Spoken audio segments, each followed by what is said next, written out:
Hello বন্ধুরা, good morning and welcome back to my channel Mampi's family. কেমন আছো তোমরা সবাই? আশা করছি সবাই ভালো আছো আর আমিও ভালো আছি। চলে এসেছি আবার একটা নতুন ব্লগ নিয়ে। আই হোপ যে আজকের ব্লগটি তোমাদের ভালো লাগবে। সবাইকে জানাই মহাসপ্তমীর অনেক অনেক শুভেচ্ছা আর ভালোবাসা। তোমরা সবাই খুব আনন্দের সাথে পুজো কাটাও। আর এদিকে দেখো, আমি রাইকে রেডি করিয়ে আমিও রেডি হয়ে নিচ্ছি, কেননা সপ্তমীর দিন তো কলা বউ স্নান করাতে যেতে হবে সকাল সকাল, যার জন্য এদিকে রেডি হয়ে নিচ্ছি। তো আমরা প্রতিবারই কলা বউ স্নান করাতে যাই সঙ্গে, তো ভীষণই মজা হয় এই টাইমটা। কি বলতো, পুজোর প্রথম থেকে পুরো জিনিসটা সাথে যদি থাকা যায়, পুজোটা কিন্তু একটা আলাদাই আনন্দ উপভোগ করা যায়। তো রায়কে তো তোমরা দেখলে যে আমি রেডি করিয়ে দিয়েছি, আর রায় আজকে একটা সিম্পলের মধ্যে একটা স্কার্ট পরেছে। তো আজকে যেহেতু সপ্তমী, রায়ের তো পঞ্চমী থেকে পুজো শুরু হয়ে গেছে, আজকে যেহেতু সপ্তমী, তো খুব একটা গর্জাস কিছু পড়ালাম না, সিম্পলের মধ্যেই পড়ালাম। তো এদিকে রায় আর রায়ের বোনু দুজন মিলে সেজে এখানে সেলফি পোজ দিচ্ছিল, সেলফি তুলছিল। তো আমি বললাম তোদেরকে একটু ভিডিও করে নিই। আর এদিকে দেখো, ঠাকুরমশাই কলা বউ রেডি করছে স্নান করাতে নিয়ে যাওয়ার জন্য। আর আমাদের পুকুর যেখানে আছে, তো অনেকটা পরিমাণে হাঁটা আর কি, তো হেঁটে যেতে হবে। আর এই সময়টা গ্রামের দিকে পুকুরগুলো সব প্রায় জল থাকে না, সবার কি বন্ধ হয়ে গেছে। আগে যেমন খোলামেলা পুকুর ছিল, খুব একটা পাওয়া যায় না, তো একটা পুকুরই আছে এখন, তো সেখানেই যাওয়া হবে। তো আমরা সবাই মিলেই যাব। আর এদিকে রায়ের বাবা রায়কে বলছে যে হেঁটে হেঁটে যাওয়ার জন্য, আর রায় বলছে না, আমি তোমার কোলে চেপে চেপে যাবো। তো তার জন্য রায়কে আমি একটু বকাই দিচ্ছিলাম যে সবাই হাঁটছে, সবাই যাচ্ছে, আর তোর সব সময় কোলে। তো যাই হোক, অল্প একটু হেঁটেছিল, আবার কোলে কোলেও গিয়েছিল। আসলে অনেকটা হাঁটা তো, হাঁটতে পারে না, আর হাঁটতে চায়ও না একদমই, মাঝে মধ্যে খুব বদমাইশিও করে, হাঁটতেই চায় না। তো এই যে দেখো, সবাই মিলে এগিয়ে গেলাম কলা বউ স্নানের উদ্দেশ্যে। আর আমাদের তো রাস্তাঘাট বলেছি তোমাদের, চারিদিকে পাটকাঠি, এটা ওটা সেটা। গ্রামের রাস্তাঘাট আমাদের ভীষণই নোংরা, একদম পরিষ্কার পরিচ্ছন্ন না। তো তারপরে এই যে পুকুরটায় এসছিল, কিন্তু এই পুকুরটায় ঘাটটা ঠিকঠাক নেই, তো এই পুকুরটাতে স্নান করানো হবে। আবার একটু ঘুরে যাওয়া হচ্ছে, যেখানে একটা ঘাট পাওয়া যাবে। তো এখন দেখো, কলা বউ স্নানের জন্য প্রস্তুতি চলছে। তো পুকুরটাতে বড্ড বেশি নোংরা, ডিমি এই সমস্ত ছিল, কিন্তু কিছু করার নেই, যেহেতু এই পুকুরটা থেকে অবশিষ্ট জল রয়েছে, তো এটা থেকেই নিতে হবে। তো আমাদের ঠাকুরমশাই জলে নেমে গেছে আর প্রস্তুতি নিচ্ছে, যা যা করতে হয় ওনাদের, সেই সমস্ত কাজগুলোই করছিল। তারপর স্নান করানো হবে।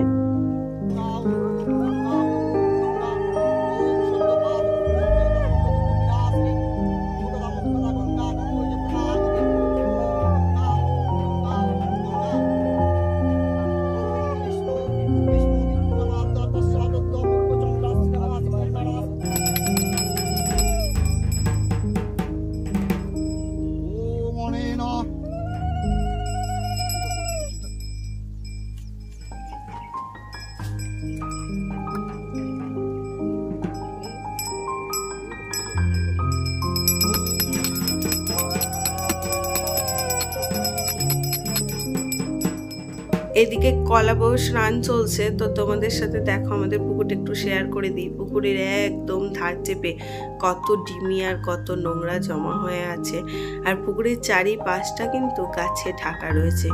দূর থেকে পুকুরটা দেখতে সুন্দর লাগছে, কিন্তু কাছে গেলে পুকুরটা বড্ডই নোংরা। তো তারপর আমাদের কলা বউ স্নান করানো কমপ্লিট হয়ে গেছে, এখন কলা বউকে কাপড় পরানো হচ্ছে। তো কি বলতো, কলা বউ স্নানে আসা হয় ঠিকই, কিন্তু কোনোবার এরকম কাছ থেকে কিভাবে স্নান করাচ্ছে বা কিভাবে কাপড় পরছে, এগুলো কিন্তু দেখা হয় না।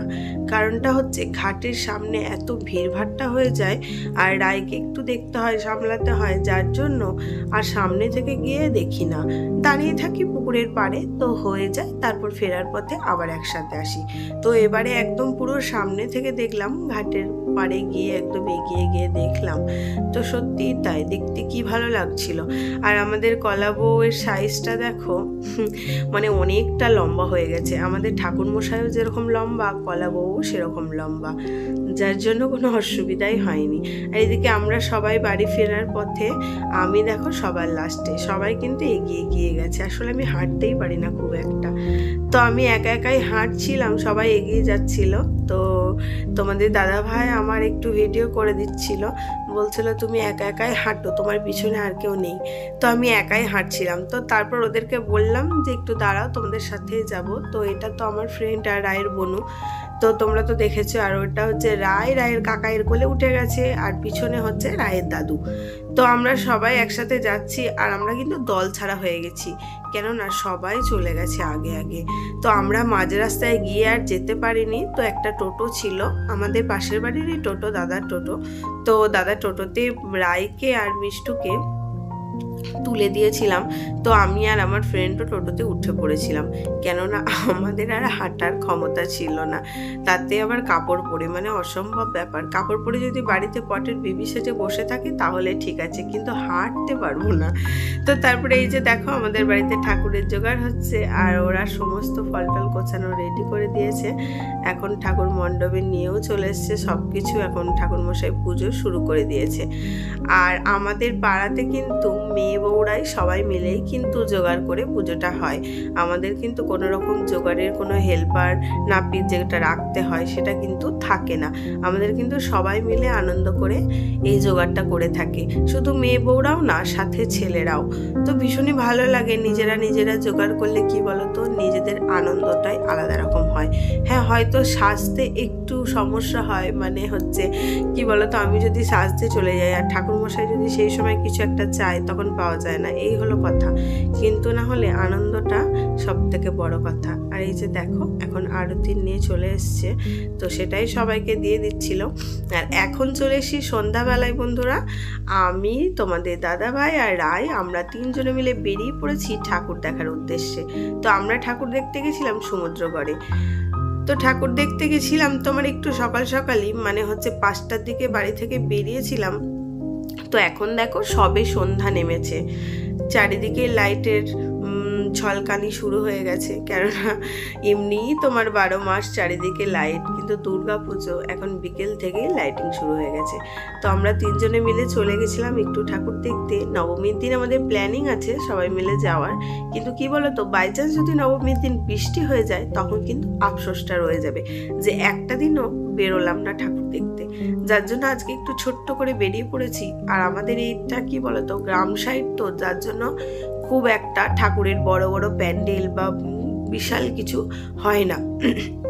তো এই ঠাকুরের প্যান্ডেলটা বেশ ভালোই করেছিল, বেশ ভালোই লাগলো। আর সমুদ্রগড়ে এই টাইপের একটাই ঠাকুর করেছিল। আর তাছাড়া নর্মাল যেরকম প্যান্ডেল হয়, বড় বড় প্যান্ডেল করে ঠাকুর, তো সেটাই একটু ঘুরে নিলাম। রায় একটু আনন্দ পেল, রায়কে নিয়ে বাইরে ঠাকুর দেখতে বেরোলাম, রায় একটু আনন্দ পেল। আর তাড়াতাড়ি বেরিয়েছি, কেননা আবার এখান থেকে ফিরে যেতে হবে বাড়িতে। তো বাড়ির সন্ধ্যার পুজোতে আবার তো অ্যাটেন্ড করতে হবে, গিয়ে আবার আলাদা এক্সট্রা সাজ আছে। তো দেখো এখানে একটা সিন করেছিল।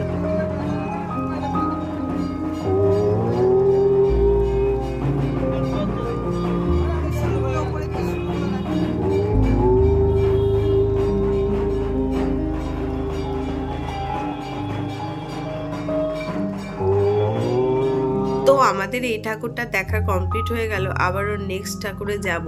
কি বলতো, অনেক ছোট ছোট ঠাকুর দেখেছি যেগুলো প্রত্যেকটা এরকম ধরে ধরে ভিডিও করে তোমাদের দেখানো সম্ভব না।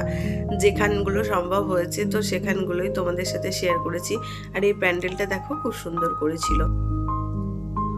তো তারপর এখন নেক্সট ঠাকুরের জন্য আবার যাব। তো আমরা যেহেতু বাইকে এসছি, যার জন্য অসুবিধা হচ্ছিল না, বারবার নামতে হয়, একটু গ্যাপে গ্যাপেই যেহেতু ঠাকুর, তো বারবার নামতে হয়, উঠতে হয়। কি বলতো, মানে টোটোতে বা কোনো কিছু গাড়িতে আসলে এগুলো একটু, গাড়ি রাখা এগুলো একটু প্রবলেম হয়। আর আমরা বাইকেই আসি, যেহেতু দুজনা, তার জন্য কোনো অসুবিধা হয়নি। তো তারপরে এই যে দেখো আবারও একটা প্যান্ডেল পড়ছে সামনে। তো এখানে কি বলতো, এইরকমই, মানে কোনো রকম কোনো থিম হয় না, এরকমই বড় বড় প্যান্ডেল করে মূর্তি থাকে মায়ের, এই আর কি, আর কিছুই না। আর যে আগে যে প্যান্ডেলটা দেখালাম তো সেটাই একটু ভালো করে বড়সড় করে করেছিল। তো এদিকে আর কি হবে বলো তো, এর থেকে বেশি কিছু আর হয় না। আর বাইরে দিয়ে আমাদের ঠাকুর দেখতে যাওয়া হয় না, মানে কলকাতা বর্ধমান এই দিক দিয়ে ঠাকুর দেখতে যাওয়া হয় না, কেননা যেহেতু রাই ছোট, ওখানে ঠাকুর দেখতে গেলে রাত্রে, অনেকটাই রাত্রে হাঁটাহাঁটি করে দেখতে হবে, রায়কে নিয়ে অনেক প্রবলেম হবে, যার জন্য রায় একটু বড় হওয়ার পরেই যাওয়া হবে, খুব একটা যাওয়া হয় না, রায় হওয়ার আগে গেছিলাম। তো এদিকে দেখো এখানে একটা পরী স্ট্যাচু রয়েছে, তো রায় তো ভীষণই খুশি হয়ে গেছে দেখে, তো রায় ওখানে দাঁড়িয়ে কটা ছবিও তুলে নিল। আর আমি এই প্যান্ডেলে আসছিলাম, রায়ের বাবা তখন মানে ভিডিও করছিল, তো আমিও উঠে গেছি। তো এই যে রায় বারবার শুধু কোলে নাও আর কোলে নাও, রায় কিন্তু একটুও নামছিল না বা হাঁটছিল না। তো তারপরে এই যে মায়ের মূর্তিটা দেখো কি সুন্দর করেছে, আর এই যে প্যান্ডেলের উপরটা, তো এখানে এই ধরনেরই প্যান্ডেলগুলো হয়ে থাকে। তো আমাদের এখানকার প্যান্ডেলগুলো তোমাদের কেমন লাগছে তোমরা কিন্তু অবশ্যই বলবে বন্ধুরা। তারপর দেখো আমি একটু ভিডিও করছিলাম আর রায়কে বলছিলাম একটু তাকাও, একটু হাই করে দাও, তো রায় সেটাই করছিল। তো তারপর আমরা চলে এসেছি ফুচকার দোকানে, রায় অনেকক্ষণ ধরেই ফুচকা খাবো খাবো করছিল, তো আমরা এখানে চলে এসেছি দই ফুচকা খাওয়ার জন্য। আর একদিকে দেখো জল ফুচকা বিক্রি করছে, আর একদিকে স্পেশাল দই ফুচকা। তো কি বলতো, জল ফুচকা আমি খেতে পারি না তেঁতুল গোলা জলটার জন্য, আমি কোনোদিনই খেতে পারি না, আজ বলে না। তো এদিকে দই ফুচকা বানিয়ে নিচ্ছে, আর দই ফুচকাটা কিন্তু দারুণ টেস্টি করেছিল দাদা, কি বলবো। দই ফুচকা আগেও অন্য জায়গায় খেয়েছি, কিন্তু এখানকার দই ফুচকাটা দারুণ টেস্ট করেছিল। তো রায়ের বাবা 1 প্লেট, আমি 1 প্লেট নিয়ে নিলাম, আর রায়ের কাকার জন্য বাড়ির জন্য 1 প্লেট নিয়ে গেছিলাম। তো এদিকে দেখো দই ফুচকা প্রায় রেডি, আর রায় শুধু বলছে আমি খাবো না, আমি জল ফুচকা খাবো, আমি তেঁতুল গোলা জল দিয়ে ফুচকা খাবো।